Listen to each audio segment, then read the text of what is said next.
Wow. And next it's Fritz Askenik.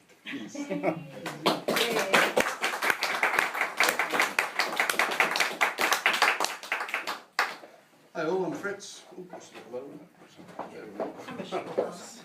Oh, cheers, even better. That's brilliant. Okay, that's great, thanks very much. Again, and normally, if anybody's sort of used to the sort of stuff I do live, I normally do either sort of adult comedy sort of stuff, or mental health stuff, or even dark gothic tales. So it's a bit of a change today, because when Terry sort of said, "Oh, come along and perform this, the theme is trees," I was a bit buggered, to be honest with you. I didn't really know what to do with it like. But I remembered I did actually have a poem that I wrote for my niece not long after she was born. Olivia-Rose, her name is. So, a bit of a change of pace. Now I'm actually going to do a couple of children's poems today. So, don't worry, there won't be any shock endings like there normally are. Okay, so this one is called Olivia-Rose. Josie-Hound in the Wishing Tree. Josie-Hound is basically Olivia's dog. She's the greediest dog you'd ever know, something. Wherever there's food, she's already there before you, basically. Like so. Okay, so here we go. This is the tale of Olivia-Rose, who has the cutest button nose, and has the sweetest tiny toes. She finds adventures where she goes. Her bestest friend is Josie-Hound, a greedy dog who's small and round. For where there's food, she will be found, in hopes that some might hit the ground. The bestest friends as they could be, they run through fields so far and free, to play their games so full of glee, and lay beneath the wishing tree. Olivia-Rose then said, "I wish that Josie-Hound could talk," then swish. "Food," said Josie, "where's my dish?" And frowned when it appeared with fish. "That's not food, I wanted meat, or at the least a tasty treat, or maybe even something sweet." She growled and sighed in miffed defeat. Olivia-Rose felt sad for her, and brushed her hand through Josie's fur. Her friend was quite the connoisseur, and wanted food she could procure. And so she wished for all the food that Josie liked to lift her mood, with meat that's roasted, fried or stewed. A feast for Josie soon ensued. Josie soon consumed her weight in all the food she quickly ate, an appetite she couldn't sate, and soon her belly did inflate. So greedy was that Josie-Hound, that soon the pair were quickly found, that soon the pair so quickly found, that little dog was big and round. Her feet no more could touch the ground. Olivia sighed in lost dismay. She tried to roll her dog away, but heavy Hound was here to stay, to eat and eat at her buffet. Olivia made a wish in rhyme. "Oh, please, I wish to roll back time, and bring my dog back to her prime, when she was thin and so sublime." Time rolled back to start of day. Events began to fade away. So to their games without delay, the wishing tree where they would play.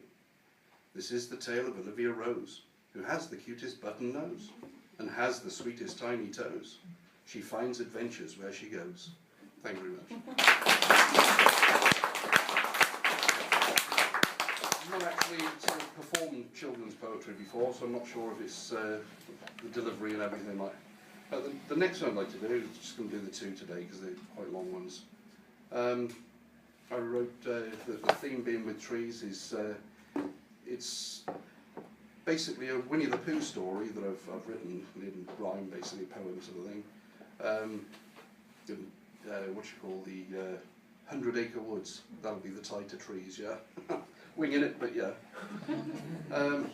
But I wrote this poem initially because I was a bit miffed when Disney decided after 80 years to replace Christopher Robin as Winnie the Pooh's best friend. Apparently now it's some little ginger girl called Dempsey who's a bit of a handful.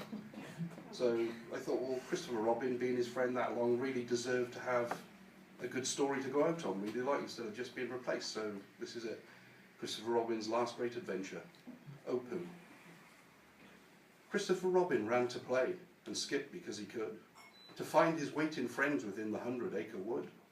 So many memories that he held of games in childhood days, adventures teaching many things beheld in games he plays. At Pooh Corner he did stop. Of Pooh there was no sign. He sighed because no one was there. where are those friends of mine? With heavy heart he walked back home and sat in his old chair and took the mirror from the shelf to see his face in there. The face within had hair of white, with skin so loose and lined, for Christopher Robin had grown up and left poor Pooh behind. He carried all his friends within his heart as time had passed, and told his children of them all in tales that weren't surpassed. A tear that rested on his cheek as sorrow rose to climb. I wish that I could see my friends just one more final time. So he stood and climbed the stairs and snuggled up in bed, closed his eyes and sighed out loud to rest his weary head. The heffalumps and woozles sang, and friends sat round for tea, with honey pots and sticky fur as Tigger bounced with glee. He dreamed and smiled of youth again, till something touched his hand, and woke him from his happy dream, but soon he'd understand. His friends had gathered round his bed, to visit him and see the friend they'd lost so long ago, who'd held their memory. Someone heard his wish that night, and granted him his dream, to visit friends from childhood days upon his conscious stream. Pooh said, "My, you've grown so old, with cotton candy hair." Rabbit tutted, "Don't be rude, just show him you still care." Owl nodded, Eeyore sighed, and Tigger bounced with Roo. Piglet nervously approached and smiled as old friends do. And so they all climbed on the bed and hugged their dear old friend, who held them tight with joyful tears, with love that has no end. So much he wished to say to them, so much he wished to share, about how much he missed them all, 'cause friends like these were rare. Then Pooh said, "Let's play outside, just like we did before, and find adventures all around and through the woods explore." Christopher Robin laughed and smiled. "Oh Pooh, I am too old to play the games we used to play and live the tales we told." Rabbit frowned, oh dear, that's simply not the case," and held the mirror up for him to see his youthful face. "It seems you have grown young again, adventures wait outside, so let's go out and greet the dawn and play where we reside." Pooh Bear knew adventures wait around the forest roots, as Christopher Robin smiled and then pulled on his big black boots. And so they all leapt from the bed to play in woods sublime, and waved goodbye into the house they'd left that final time.